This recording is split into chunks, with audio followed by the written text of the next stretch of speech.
right, welcome to the show. Week 17 NFL points, picks, and props. I'm Kyle Garland in Denver, Colorado. He's Ben O'Connell in Chicago, Illinois. And our third person, Tommy Birch, is unable to join us this week. You will hear from Tommy via video, via sound. Tommy, of course, is also with us in spirit, but we are missing him. Obviously, I mean it's not two amigos, it's the three amigos. It's not it's not two musketeers, it's the three musketeers. It's not it's not the two stooges, and nobody in college ever dreams of having a two-way. It's obviously three is the optimal number, and here we are, just the two of us. But Tommy will be back next week. You'll see here momentarily why Tommy isn't able to join us because he is off gallivanting around the Northeast on some slopes. But Ben, thank you for putting us in front of your family. Obviously, football comes first in all things, so we're glad to have you here. And you want to what is it? Some kind of a wizard hat that you're wearing there? Did you exercise I thought all I wanted for Christmas was a Broncos victory. However, little did I know what I truly wanted was a 51-14 blowout so we could get Hackett out of there. That is the perfect Christmas gift. Santa knew exactly what I needed. And you know what? Hey, that's better than the 3 bye weeks that you were offering. So got him out. Everything's perfect. It's a real holiday in Broncos country. Well, yes, the big news there in Denver. When we get to the Broncos Chiefs game, we will talk a little bit more about the Denver Broncos and obviously the coaching search that they get a jump on all the other teams who are going to dump their guy on January 9th. So good 2-week head start. We'll see how that goes for them. Obviously, this is what they had 2 years out of Joseph, 2 years out of Fangio, now less than 1 year out of Hackett. They need somebody who can last a little longer. Yeah, the turnover there is not great, but it really proves that anyone can be a coach in the NFL if they try.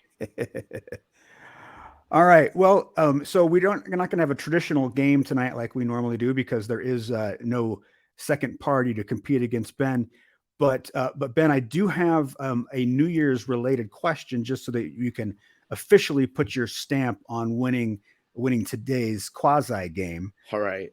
So this weekend, Jim Irsay, the owner of the Indianapolis Colts, the maligned owner of the Indianapolis Colts, is having a contest. Seven lucky people will get a chance to fly on his personal jet to New York. They will get to spend the weekend in New York City for New Year's, and then they will get to go to the Colts game against the Giants on Sunday. So the question is, the best part of that trip, is it going to New York for New Year's Eve or watching the Colts in 25-degree temperatures? Oh my tough goodness. Question. That's rough. I'm going to have to go with New York. I'm going to go with just getting out. But even then, I'm not even sure, man. Like, then you got to be around all these Colts people and pretend like you're a Colts fan. I didn't even know Colts fans existed. I think only in the greater Indianapolis area. I don't think they extend much beyond that. Oh, come on, Kyle. Don't lie to the Colts. They know that they're all Pacer fans. Oh, got them.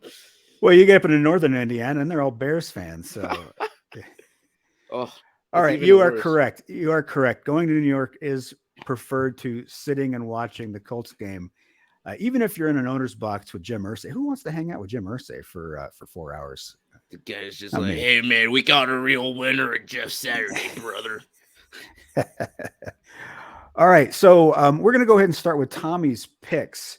But since you did win the game, when we get to our favorite, our top dog, and our easy money line, you will get first crack at that because, and I explained this to Tommy. He sent me his first picks, and I said, dude, you got to send me beyond that because we're not giving you your first choices just because where you're staying doesn't have good internet service. So he has submitted backup picks in case you take his because you will get to choose first. Perfect. But we are going to go ahead and present his picks first because they're nice little handy videos that he worked on for us this week. And as you'll see, he spent a lot of great time and care And obviously, we were clearly his priority this week. So let's go ahead and get to his first game here. Give it up to producer Steve. Hey, Kyle and Ben. I'm on the mountain right now. At the top, it's really cold and windy, but, I have to rep, Nick Bosa out here right now. So my first game is Houston versus Jacksonville. And I'm going to take the Jacksonville -4 here. The offense is, they're insane right now. I'm really happy for Houston for their big win, but I really don't think they can maintain that success, especially with Trevor Lawrence on the hot streak. And they've had 4 interceptions in the last 3 games. I really like Jacksonville here, -4. So Ben, Tommy, obviously going with the Jacksonville Jaguars, but you've probably heard this as well. The Jags don't need this game. Everything matters about week 18. Nothing matters about week 17. They can win, they can lose, they can tie. And it all comes down to whether or not they beat the Titans in the last week. In fact, we're recording this on a Thursday night. Titans right now also resting a lot of their players because for them, again, only week 18 matters. So are the Jags actually going to go out and give this game a full effort? Are they going to sit Trevor Lawrence late in the game? Are they going to just, spend time making sure they don't get hurt? I think that is likely to happen. Yeah, I think especially after seeing who Tennessee put out on the field, knowing that Tennessee is going to be resting, I expect Jacksonville to be resting, some of their big names. I think that the momentum that they've had up to this point is going to be enough to, still carry over even with like an artificial bye week for those players, if you will. Yeah. But yeah, and then on the back end of that too, Houston has been fighting these past couple weeks, went out there, got that big win for them. They're not going to, come with that lax energy, that I think Jacksonville will. I think I'm, favoring Houston in this one. Yeah, I'm with you on that. Like you said, the Texans have been playing really good football. These guys are battling for jobs here. They don't care if they're going to draft number 1 or number 2 next year. Lovie Smith doesn't care. He's not going to be around to make that pick.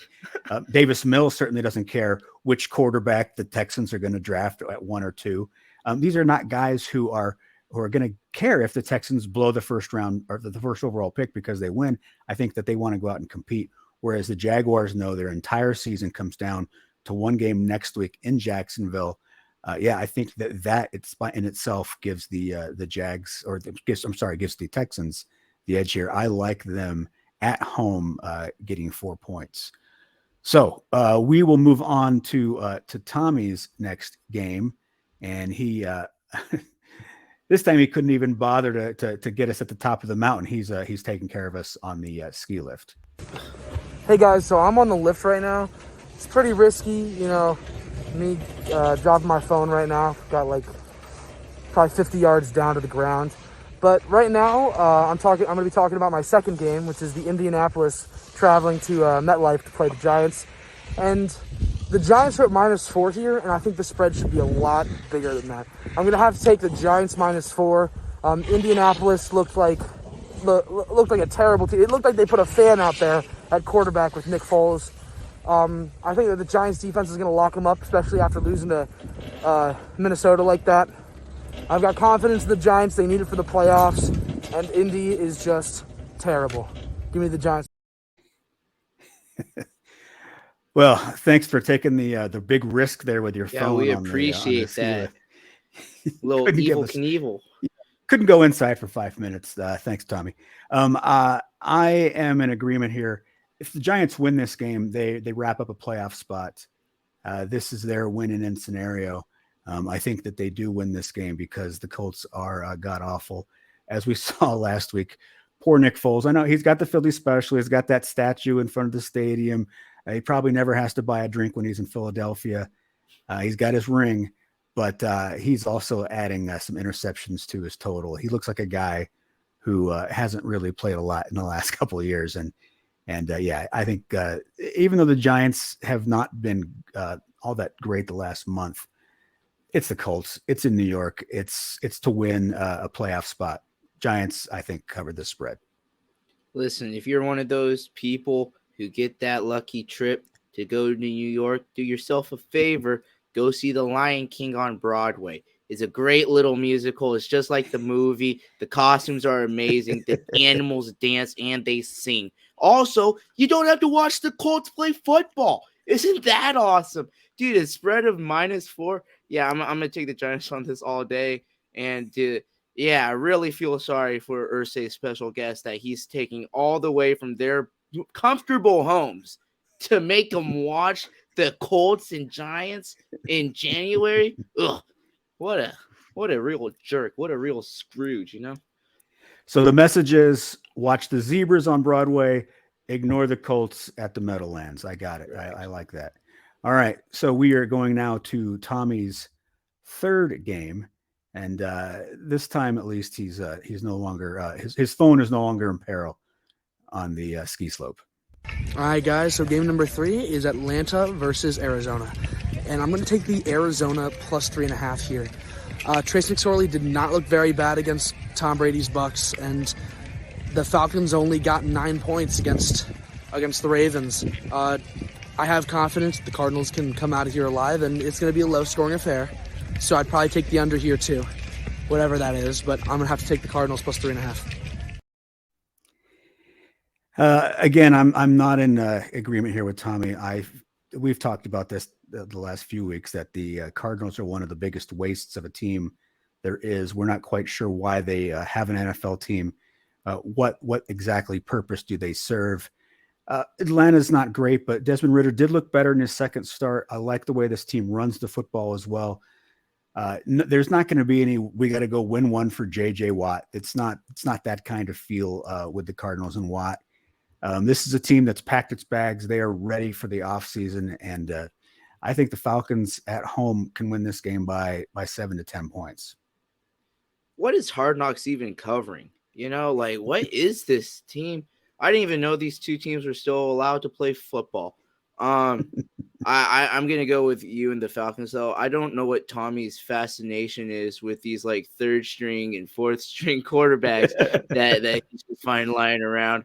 But, yeah, no, I do think, like, you know, Desmond Ridder, you know, get some more experience in him. I think he's going to continually just look just little by a little bit better. 3.5 seems like something that they can cover. I think I'm leaning Atlanta in this one as well. Yeah, cool. It's not that I'm in love with the Falcons, but man, the Cardinals are just awful. Yeah. I cannot stand watching them. And this was a playoff team last year. It's unbelievable. Okay. Moving on from the Falcons and Cardinals, we go on to Tommy's fourth game of the week. All right, guys. So for game number 4, I have the Jets traveling to Seattle, and I'm going to take the Seattle plus 2.5. I think that even with Mike White back, still a little banged up, one big hit and he's gone, and they're playing in Seattle, and Seattle has a great home crowd.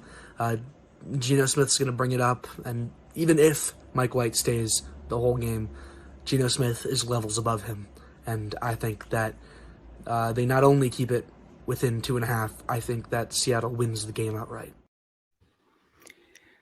So Tommy's comment there that Geno Smith is levels above Mike White. I mean, maybe a level. I don't think that you look at the numbers from Geno's week 1 through week 6 versus since then, and he's been about the 20th ranked quarterback in the league, which feels about right. There's a huge future for the Seahawks. Obviously, this rookie class has all shown out. They're going to be really good for years to come. I just don't think that the playoffs are in their future right here. I think the Jets go into Seattle and win this game because they have a much better defense. They just have the Seahawks defense is not good. And they are like against the pass in the last couple of weeks. I think it's the last 3 weeks. They're like 29th. The Jets are great. And even though their offense is limited, they'll do enough. It's a small spread. If this was a 4 or 5 point spread, maybe I'd think differently, but we're talking about a field goal here to win the game. I think the Jets get that done. Yeah.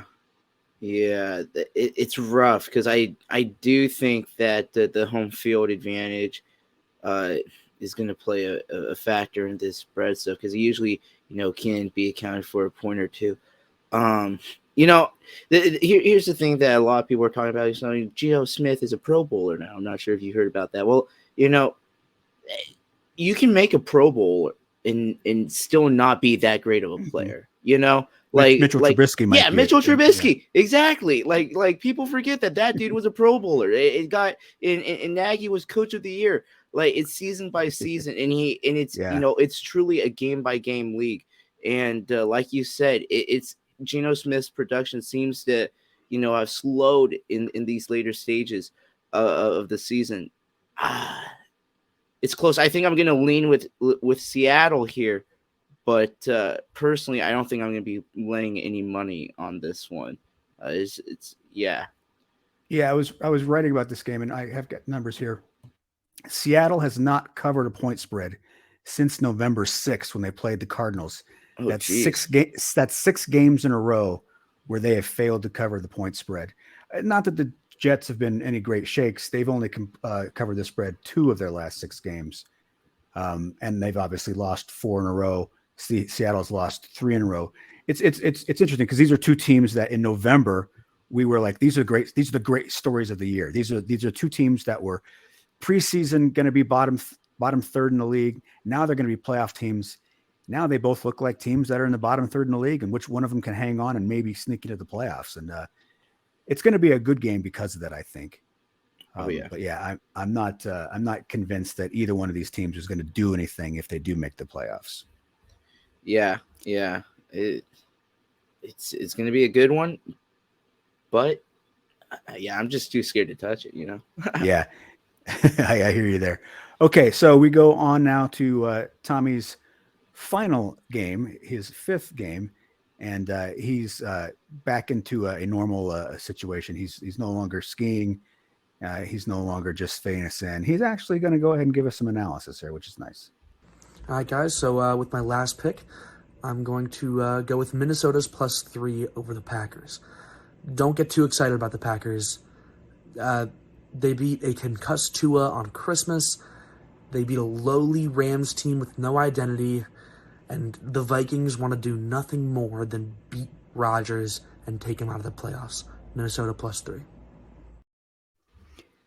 So I'm going back and forth on this game. I don't like the Vikings outside at Lambeau Field, but I don't like the Packers, period. So I agree with him. I think that their win against Miami is a little overblown.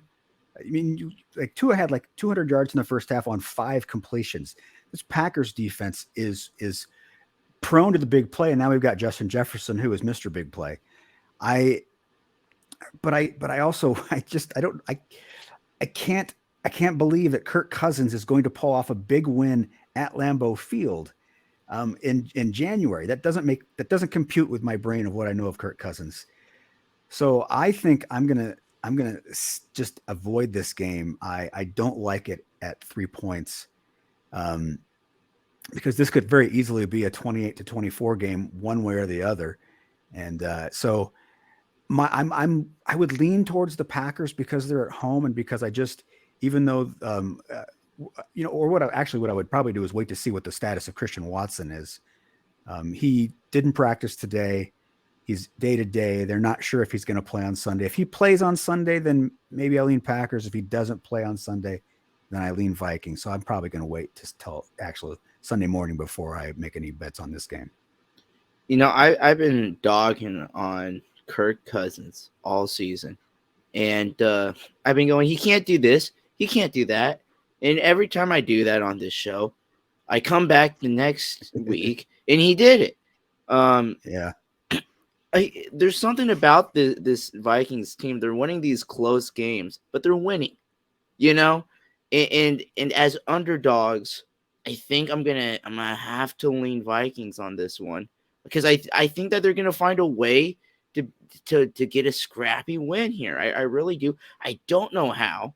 It's going to be some crazy dumb way, and we're gonna go, well, they're not that good, but they're gonna get another one. I like the Vikings. This Vikings team as underdogs. There's just something about them. They got some dog in them. I don't think they're gonna go far in the playoffs, mind you, but I do think that they that Kirk Cousins has another surprising game in Green Bay and can cover, +3. Well, and the Vikings need these last two games because the 49ers are right there. And all of a sudden, Minnesota could drop to the 3 seed instead of being the 2 seed. They still have an outside chance of getting up to the 1 seed, but dropping to the 3 seed is a very realistic possibility for this team, which changes around who they play then in the first round with the wild card team. They play a much better team. In fact, they may play the Giants again. If they were the 3 seed, they would play the Giants, who are likely to be the 6th seed. And we just saw how that game went last week. It was a pretty good game that the Vikings, again, as you said, found some crazy way to win at the very end with a 61-yard field goal. So yeah, so it's there's a lot at stake for both these teams. Obviously, the Packers are still in the playoff hunt. I like watching football at Lambeau Field in January, and so I'll definitely be watching this game. All right. That is the end of Mr. Birch's videos. We may still hear from him later in the show. He's always with us, obviously. So Ben, we're going to go ahead and move over to your games, and your first game is one of those NFC wild card hopefuls that are right now clinging to the 7th seed. Yeah, I am going to talk about Cleveland at FedEx. And it's going to be the Washington Commanders here. I have the Commanders winning and covering in a much-needed game, 2.5 points. Again, I'm just thoroughly not impressed by the Browns. And I just really don't see them pulling anything, together here at the end of the season. I don't really see much of a reason in the players' minds, to kind of figure out a way to gel, because they know that they're, the offseason has come through and kind of change up the squad.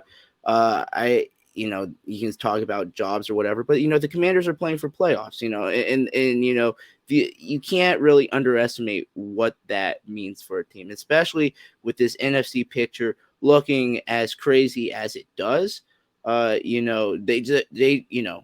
They control their own fate. I feel like that's a good, place to be as a team, kind of feeling like you can take it on. You know that you're in if you win. So just keep, staying on this, stay on a roll. I think the Commanders -2.5 is doable. I like Wentz to come out and have a game that makes you think that maybe he's better than what he is, because he is prone to those. Yes. And after long delays, I could see it happening, Yeah, the Browns have been playing decent defense, but man, their offense is just so awful.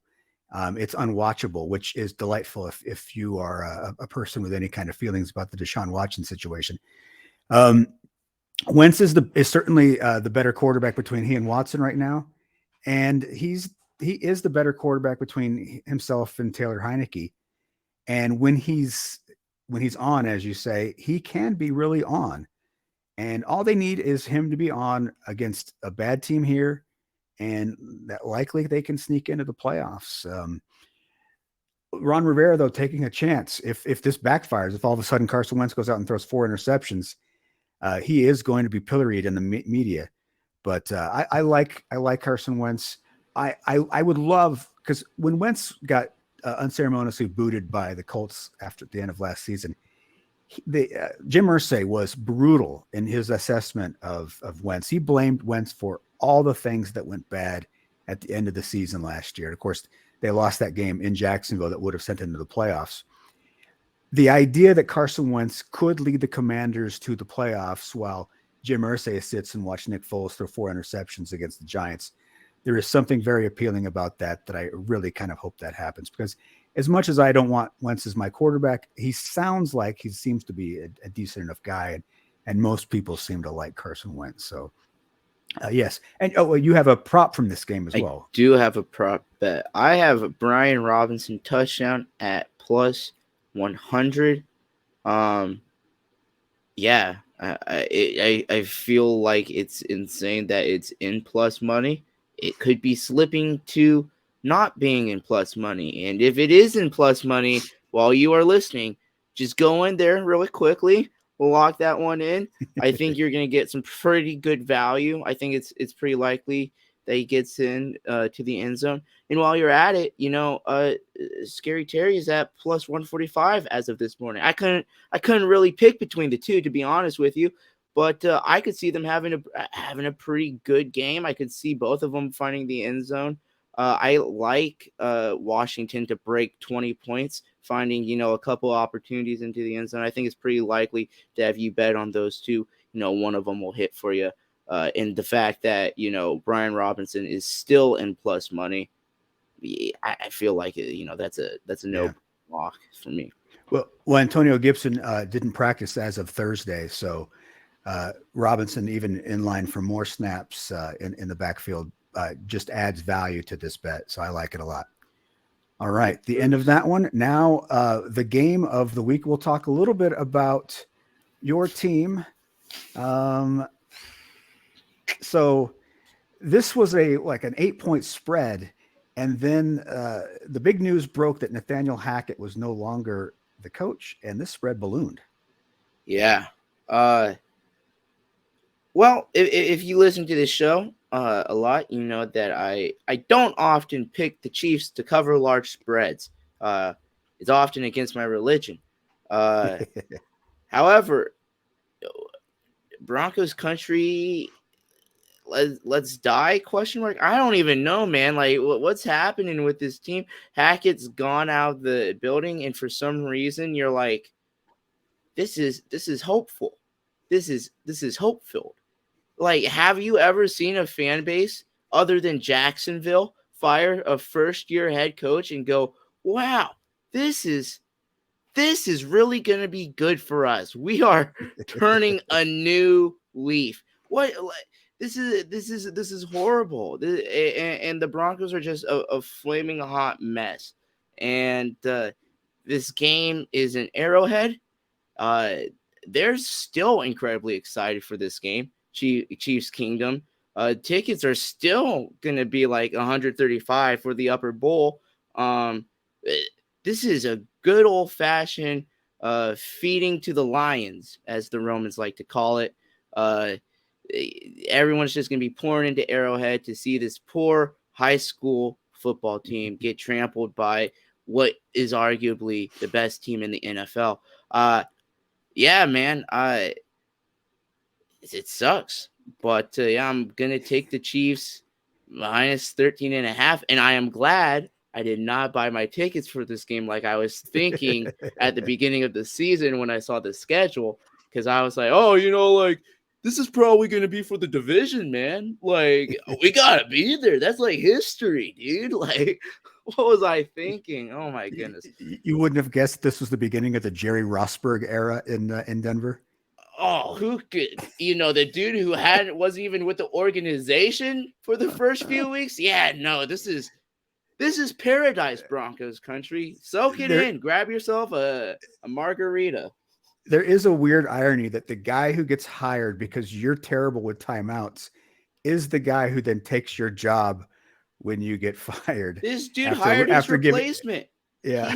He hired his replacement. Never hire your replacement. That's workplace 101. I did look at, because I was like, Jerry Rosberg, what has he done? He's never been a head coach at any level. So in that way, he's kind of like Jeff Saturday. And hey, Jeff Saturday won his very first game, having never been a head coach at any level. So maybe, or maybe not. It's funny because, the reason the Chiefs fans are still high on this game is because they still have a shot at the number 1 seed, but Patrick Mahomes still has an outside shot at passing Peyton Manning. He's got to average now 379 yards for each of the last 2 weeks. Probably, I wouldn't expect that he does that. So he's probably going to fall short of Peyton Manning, but he's still leading the league in passing yards, leading the league in passing touchdowns, and total touchdowns. And obviously, he's petty enough that to try to put together MVP numbers, the Chiefs fans want to watch that. But man, one of the guys that we haven't talked a lot about on our show is Chris Jones, and he has been absolutely fantastic this year. He's having his best year since 2018 when he set the sack record for sacks in 9 straight games. He was an All-Pro then. He's got 12 sacks now. He's got 16 tackles for losses. He's been a beast. Like I think it was win percentage when he's double teamed is 25%, which is amazing. He is just having a phenomenal year, and so it's really I just love Chris Jones, and one of the things Tommy actually wanted to comment on, because we saw Tommy wearing his Nick Bosa shirt which of course Nick is number 97 for the 49ers. Chris Jones was number 95 for the Kansas City Chiefs. And so I had asked Tommy to give us a quick little soundbite as to which is the better of the two defensive players, either Nick Bosa, who wears 97, or Chris Jones, who wears 95. And this was his reply. Short, but to the point. 95. So Tommy picking Chris Jones over Nick Bosa. So I suspect the next time we see him on the slopes, he'll be wearing a Chris Jones jersey. Tommy actually and we had a bit of a back and forth this week on Twitter about who was the best tight end between Travis Kelce and George Kittle, and he was of the opinion that even though Kelce has 500 more yards and 7 more touchdowns than Kittle, Kittle was the best. But I presented him with a lot of facts, a lot of information, and so Tommy, do you still think your take on George Kittle being the best is a good take? That is awful. Okay, awful take there from Tommy. Okay, I understand that. So you then are in agreement that Travis Kelce is the best tight end in football, and perhaps the best tight end of all time. I'm totally with you on that. Okay, excellent. Thanks, Tommy. What are the chances, though, that in a year or two you might want to try to pub up George Kittle again? Is that likely? No shot. Okay, great. So we know where Tommy stands on the Chiefs. Where I stand on the Chiefs is I do think that Kansas City rolls in this game and goes on to a big win. Although I do think that Patrick probably falls short of the 379 yards. But say la vie. He cares. He has bigger things in mind involving a game in February. Okay, so that is the end of that game. Moving on to your next game there. Good game here. I mean, when they played in November, it was one of the best games of the year. Yeah, surprisingly. We're going to go to the Bears and the Lions. I'm going to take the Chicago Bears to cover a 5.5 window here. They're just scrappy, dude. Both of these teams play in close games. 5.5 window either way. I'm probably going to side with the underdog in this one, just because the games that they're in are consistently close. Also, I don't know what the Lions locker room feels like, but it can't be great. It cannot be great. I came on maybe a little strong last week, declaring that the Lions were just going to win out. But, that wasn't an unrealistic goal. And that's what they were thinking they were going to do too. And to lose in the fashion that they did to the Panthers was not fun. You got to feel that, they know that they probably just kissed their playoff chances goodbye. How do they play against a Chicago Bears team that consistently fights despite never being in playoff contention, purely because they play in Chicago? Who knows? I like the Bears here to cover plus 5.5. And it should be a great game, regardless. Well, when they played each other in November, Fields had 147 yards rushing, 167 yards passing. He had 4 total touchdowns. He was Michael Vick circa Madden 2004. He was incredible. He was unstoppable. The Lions aren't obviously any better at defending the run, as they just gave up 320 yards to the Panthers. 570 total yards. I heard a stat today. Peyton Manning never once got to 570 total yards in a game when he was the quarterback. And now Sam Darnold has a 570-yard game on his credit, although obviously the running backs were the big workers there. But the Bears did play the Lions really tight. The Lions won that game because they scored 21 points in the fourth quarter. That game, obviously, in Chicago. This game in Ford Field, and I think that's going to make the difference. At home, Jared Goff on the season averages 277 yards and 2.5 touchdowns per game at home. And in the last 3 games on the road for the Bears, they've given up 36 points per game. I am definitely going to go with the over on this. The over is 52. I think both these teams are going to get close to 30. I could see this being the last one was 31-30. I could see this being a 37-34 kind of game where the offenses just run up and down the field. The point spread, I would favor the Lions, but I would feel a lot better just going with the over and just sitting back and watching the offense because this is going to be a fun game. It's going to be a lot of scoring in this game. Yeah, the NFC North is really delivering some really good football this weekend.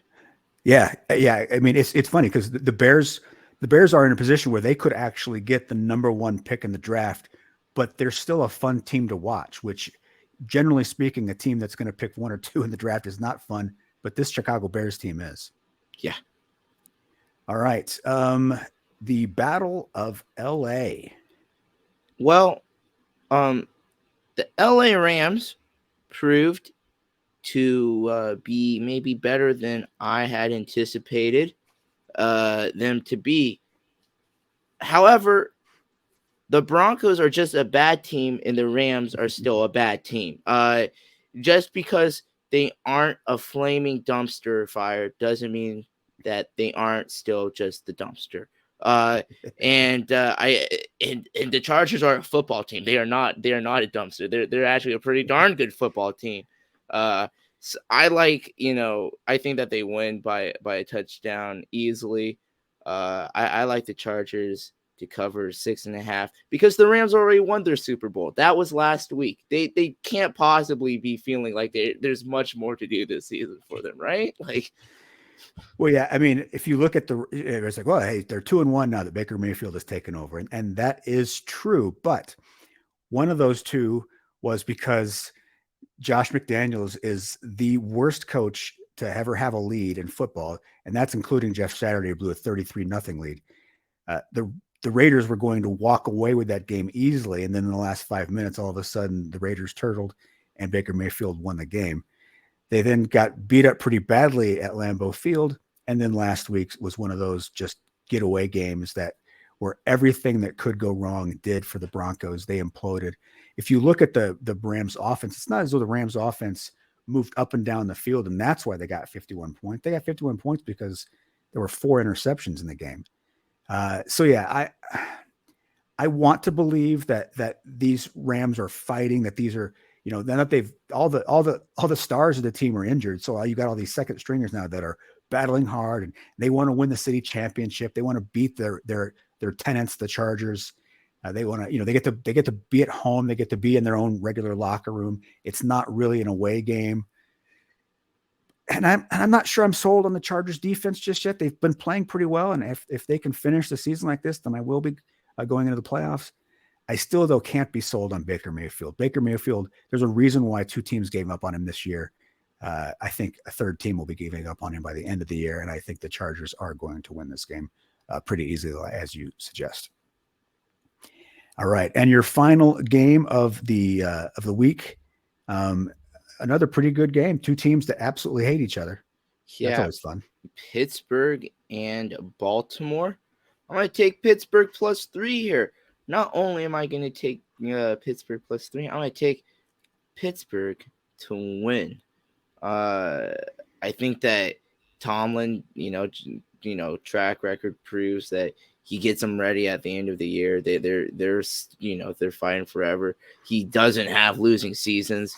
And the Ravens still don't have Lamar, who is literally the key to their offense.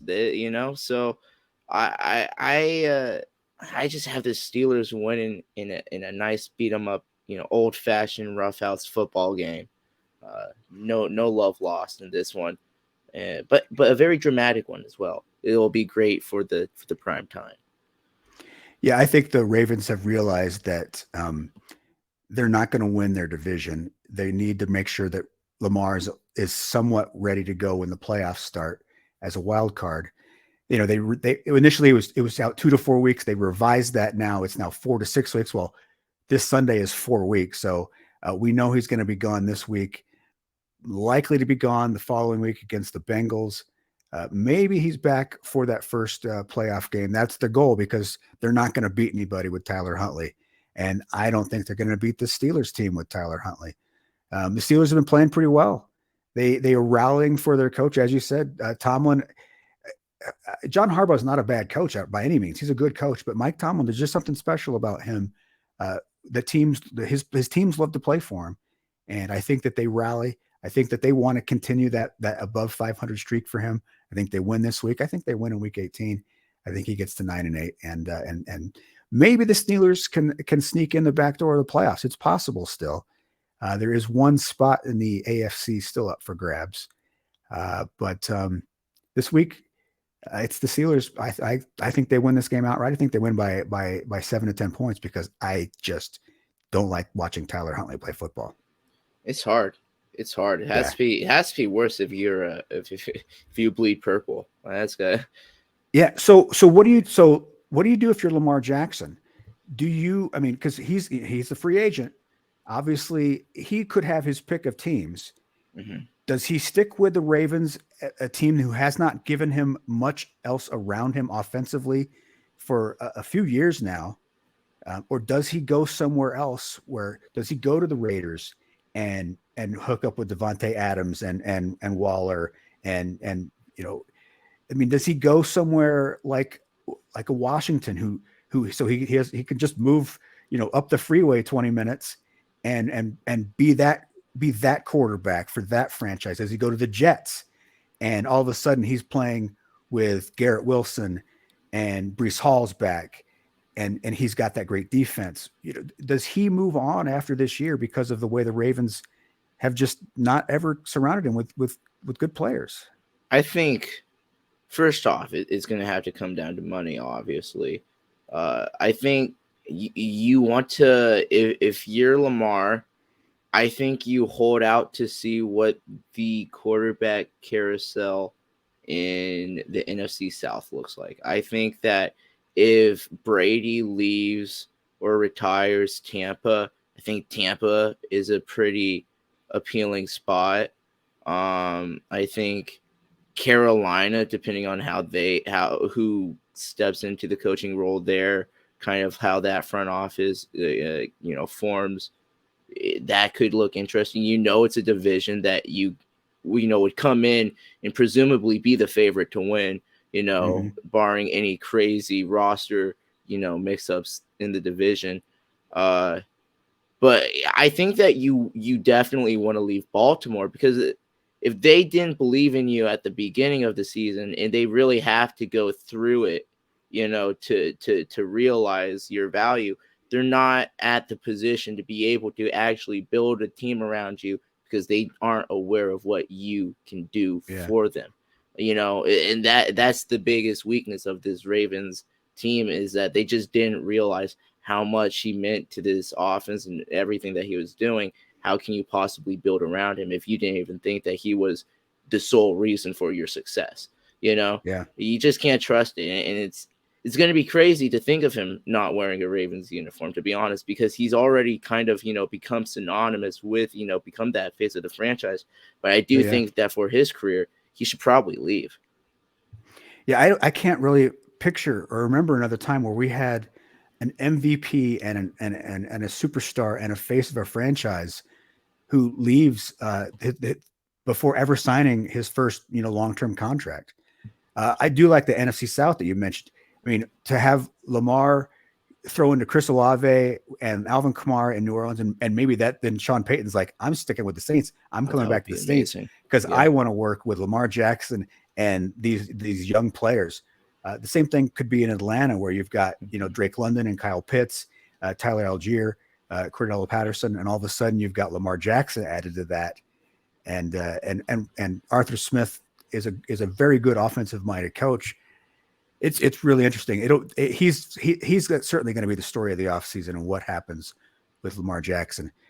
And they went through this last year. They lost him last year, the team went belly up. The Ravens should know his value. Now, maybe they're a little afraid because the injury history is starting to mount a little bit. But man, the guys when he's on the field, he's electric, and they're not going to find anybody to replace him. So Yeah, that's the real question. Is what do they do? What does the Who do the Ravens think that they're going to pick up that then makes them a better football team than with Lamar Jackson? Their problem is the roster, besides Jackson. And that seems to be the part of the team that for some reason they had really bought into.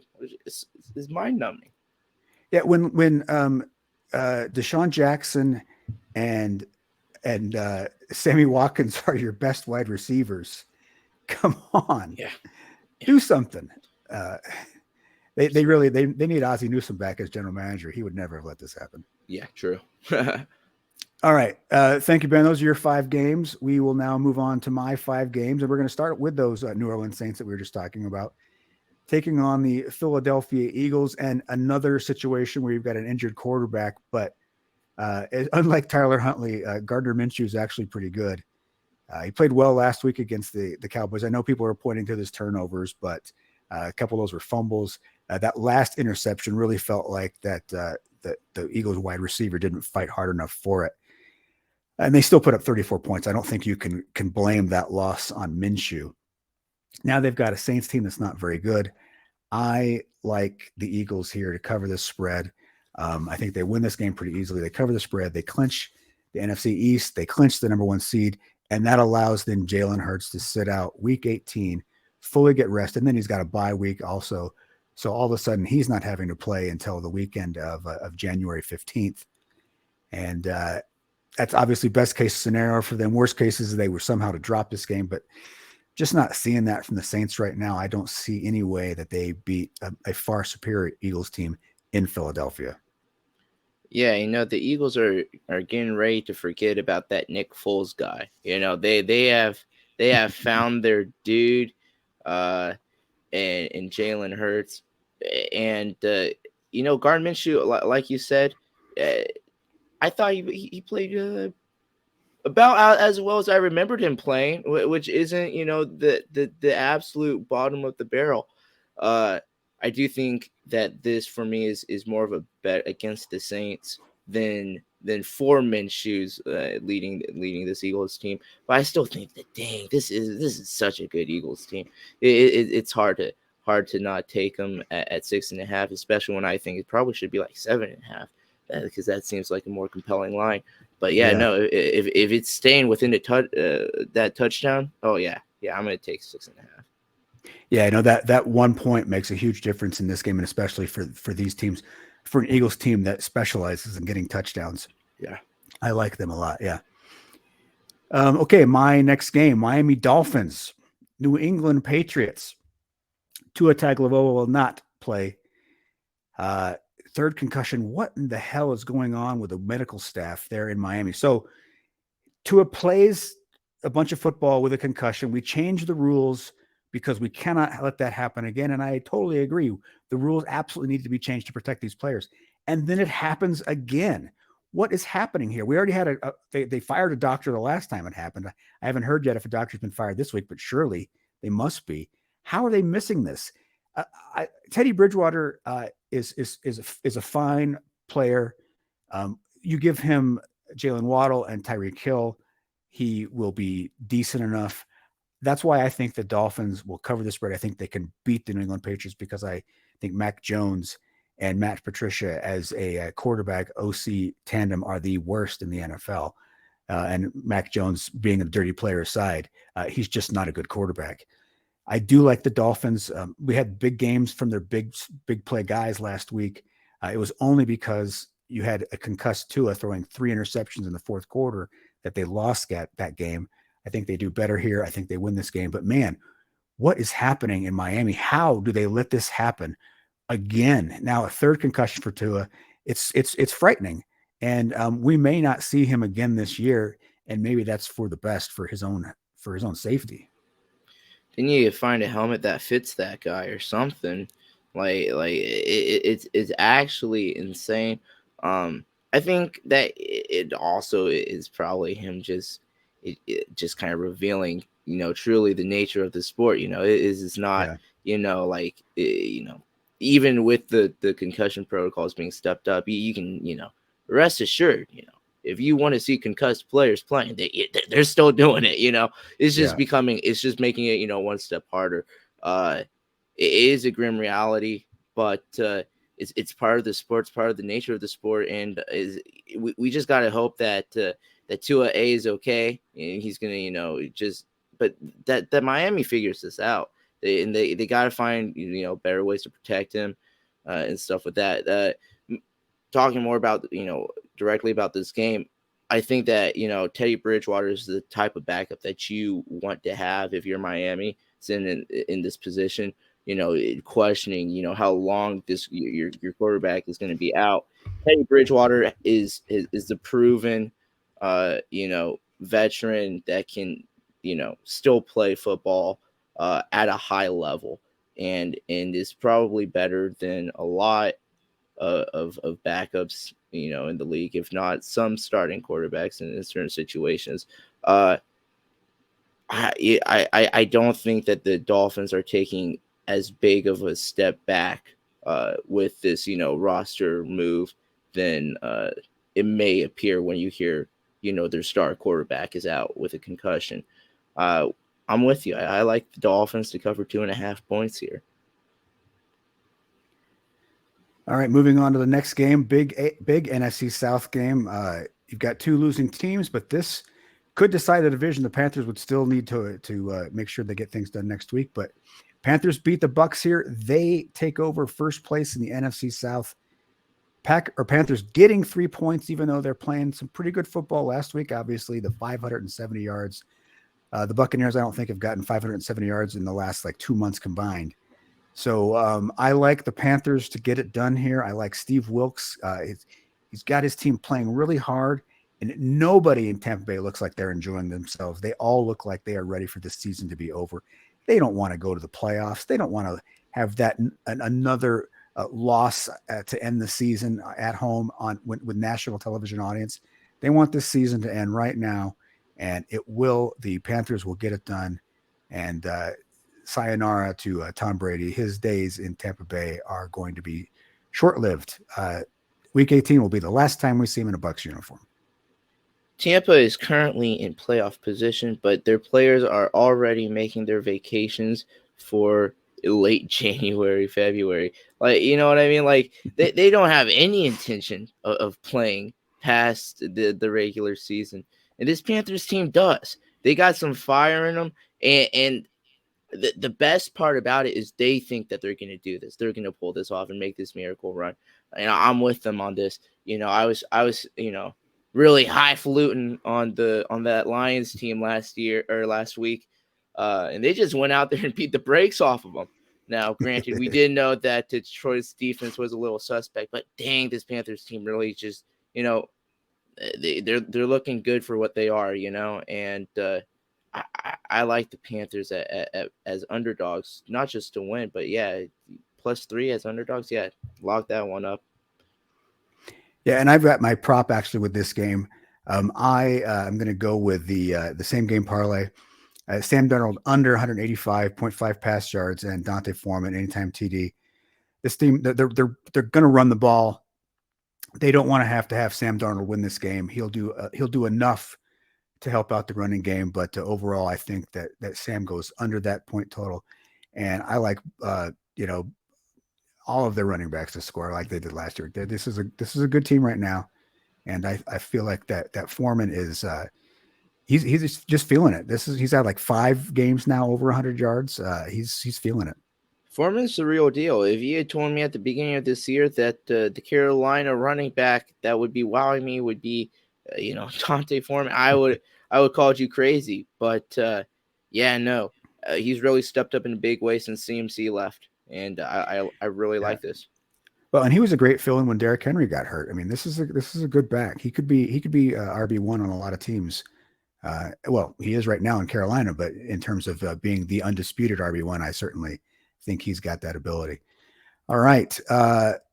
We will talk a little bit about this game because the Las Vegas Raiders have made a decision. Now, we locked in these point spreads a couple of days ago so that Tommy could make his picks. This point spread now has gone to 10 points. The 49ers are favored by 10 because Derek Carr has been benched for Jarrett Stidham. Jarrett Stidham, who has thrown 61 passes in his NFL career, 4 of those for interceptions.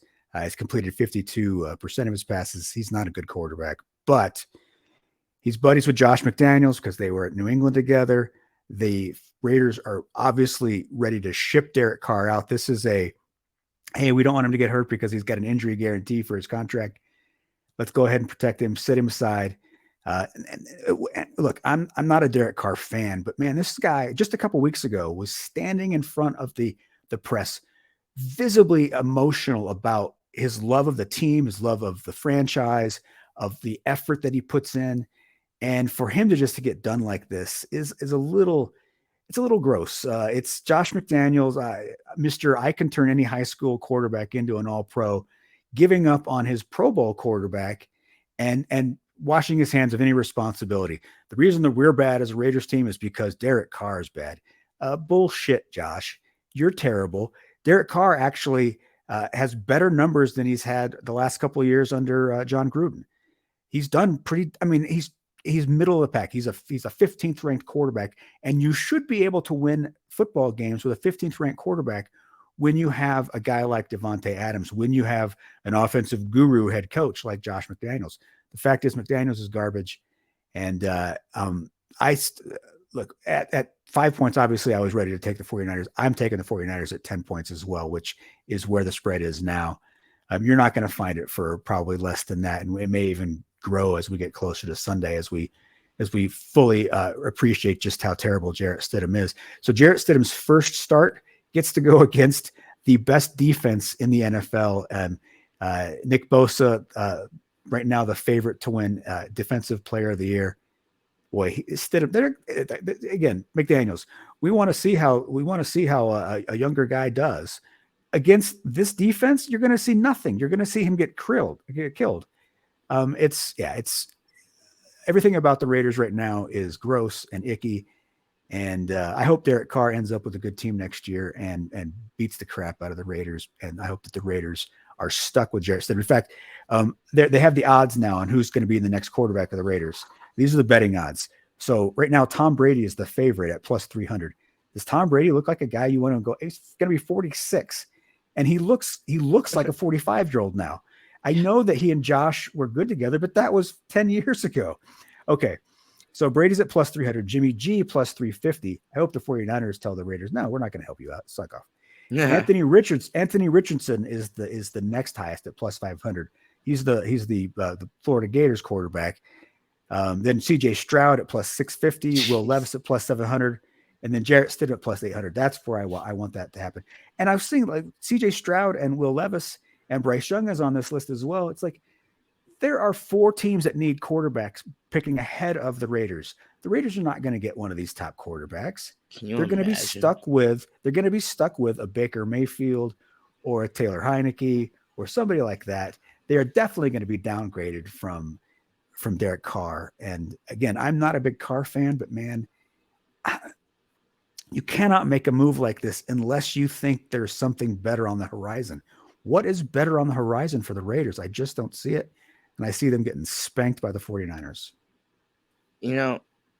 It's just the Raiders way. The Raider way, is just to do players dirty like this. They're playing real garage sale style of football. You break it, you buy it type of situations. And it's all about the financials. They're so scared about, just all it. Are they even a football team? And Josh McDaniels having a job at the end of this season that's the true, to summarize the whole just thinking in what's wrong with the Raiders. This man is still going to be the coach of your football team, even though he has proven time and time again to be incompetent as a head coach and to not be able to do it. He was great as an offensive coordinator. That's fine. But many people are great as coordinators and not great coaches. And the fact that they're so convinced that he's just going to magically pull through after so many years of just being so bad, it's laughable. It truly is. The 49ers are looking like a team, that is poised to make a deep run in the playoffs. I would play the line up till probably minus 13.5. I think that winning by 2 touchdowns is a pretty safe lock in my eyes. But yeah, if you're the Raiders, I don't know what you think your great solution is above Derek Carr. Like do you think that like Lamar is gonna come? Do you think like you know what I mean? Like you can't possibly be thinking that some superstar is gonna come save your franchise. So yeah, it seems like a very hasty, not well thought out decision because now you're stuck, kind of with you're probably in a lot of worlds, your best option is now definitely is not going to play for you.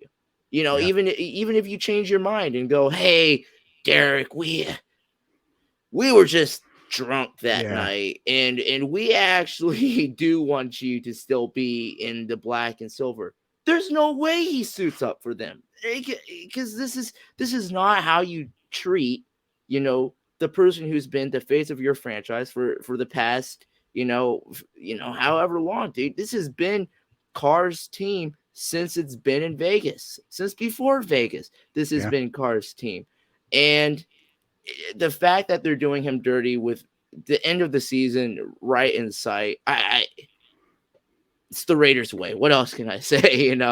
But I'm with and you. Devontae Adams has come out and he's like, look, remember, I'm only here because of Derek Carr. That's why I wanted to be a Raider. And they're going to have to do a lot of kissing his ass to make him feel good because he's now the face of the team. And how do you tell him, hey, that guy that allowed us to bring you here, he's gone now, but you're still locked into this big contract. I mean, if I'm Devontae Adams, I'm looking to get out too. Yeah. And this thing could get really messy here this offseason. I hope it does, obviously, as a Raider hater. And you mentioned Lamar Jackson. This is a cash poor team. Mark Davis does not have a lot of cash to throw out a big signing bonus. So I think somebody like Jackson's probably off the table because I just don't think they can afford that upfront guaranteed money that you're going to find other teams being able to offer. Exactly. It's really going to be interesting to see what happens here, but I think it's going to be way ugly, and I'm going to delight in it. Tommy actually wanted to weigh in because he had heard about the car benching, and he had this to say. I hate it. Did not get a fan for it. It's disgusting. God, this is just going to be so disgustingly bad. Yeah, Tommy was not a big fan. Pretty gosh darn bad. Yeah, he didn't care for it. But then he also, I asked him, how is he feeling about his 49ers? Obviously, Brock Purdy, three games now of multiple touchdowns, over 100 quarterback rating. He's the first guy to do that. He's now one of the betting favorites for Rookie of the Year after only 3 games, which is a little absurd. But I asked Tommy what he thought of Brock Purdy leading this team all the way to the Super Bowl and whether or not that was going to be possible. And I don't have a lot of confidence in him to lead this offense. So he's waffling on Brock Purdy a little bit. And so Tommy, who would you like to take over for Brock Purdy if he's not the guy? Mason Rudolph. Okay, so I didn't expect that answer. That was a little out of left field, but look, Mason Rudolph's never really gotten a chance in Pittsburgh. He's only had a handful of starts, so maybe he could do it. But what's up with Tommy and those backup quarterbacks, man? He does not care for quarterbacks who sign a starting contract. He doesn't like them. He doesn't like good quarterbacks. What? He does not. He is very anti good quarterback. He wants a quarterback who's fighting for his job up until the last week of the preseason. All right, that is the Raiders and the 49ers. And again, That point spread on the screen is 5 because that's the spread that we had when we locked these in 2 days ago. Obviously, that spread is 10, and it may grow between now and Sunday. Last game of the weekend, my last game, and probably the game of the weekend, maybe the game of the year. This is going to be a fantastic football game. Buffalo Bills, Cincinnati Bengals. You've got defending AFC champions against right now the team that is the number 1 seed in the AFC, the favorite to represent the AFC in the Super Bowl, the Buffalo Bills.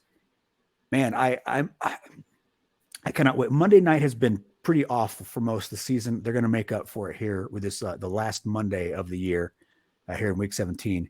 Bills, Bengals. Bengals have won 7 in a row. The Bills have won 6 in a row. I am going to go with the Cincinnati Bengals because they're at home. Even though that means that the team is going to only have like spaghetti and chili to eat before the game, which is god awful, as we talked about. I think that the Bengals home cooking will win this game for them. The jungle is going to be crazy. That stadium is going to be lit.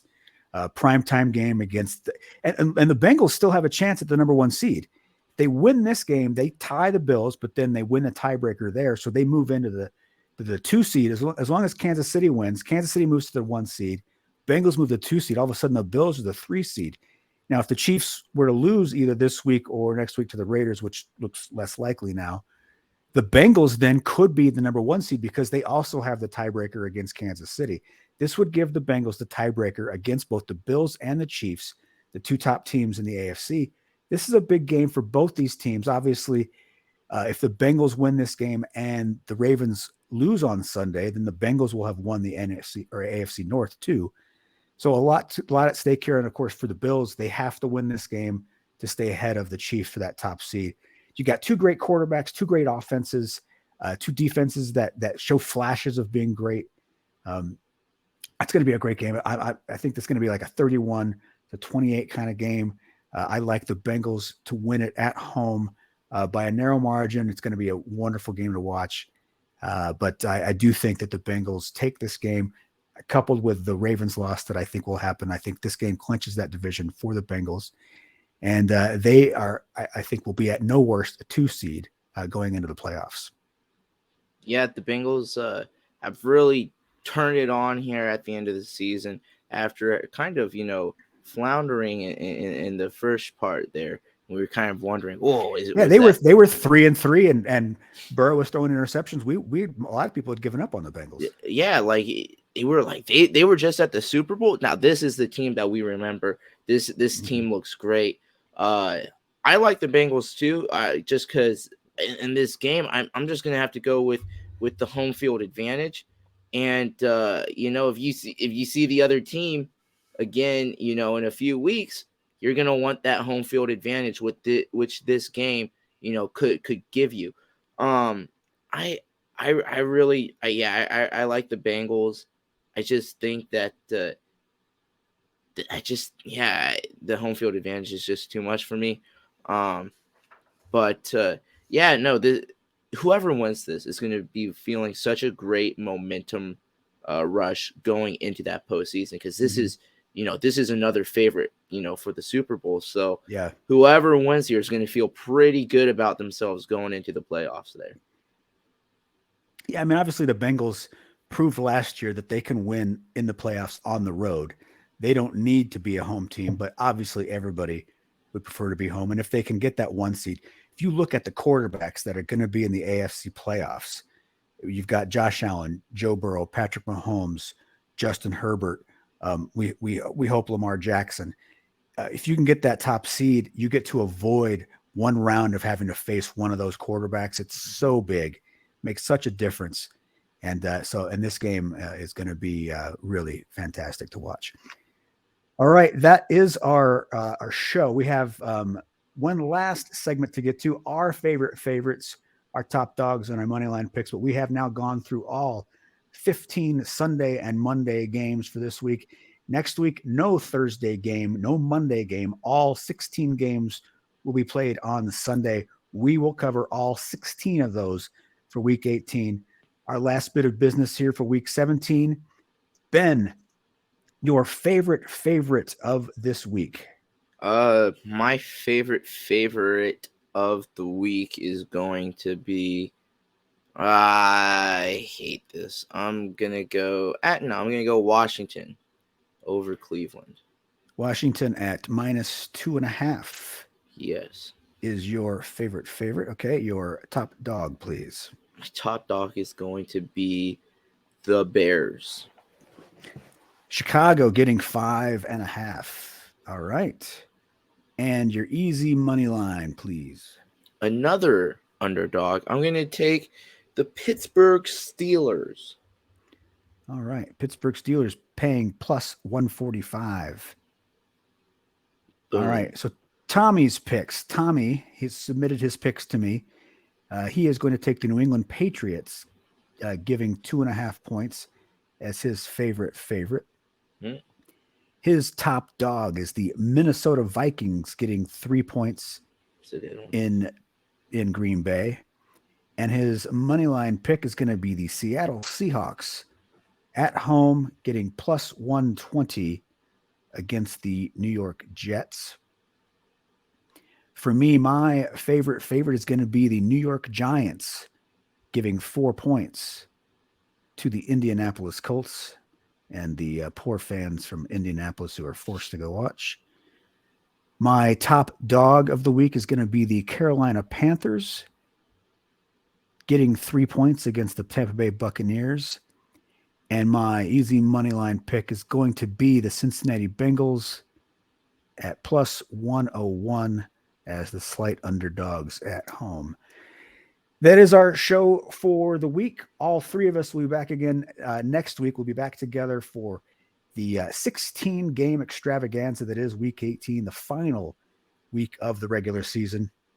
We will, however, be here for the playoffs, taking you all the way through the Super Bowl, helping you weed through the different odds, injury reports, and help you make the most out of your NFL betting dollar. On behalf of Ben O'Connell, who is in Chicago, Tommy Birch, who is somewhere on a slope in Vermont, and me, Kyle Garlett, in Denver, Colorado, thank you so much for watching. Thank you to our sponsors, USA Wager and the Sports 2.0 Network. Ben, until next week, happy betting, everybody. Broncos country. I can't even come up with one. Oh my goodness. Goodbye. Goodbye to Mr. Hackett. Goodbye, Hackett. Good night, everybody.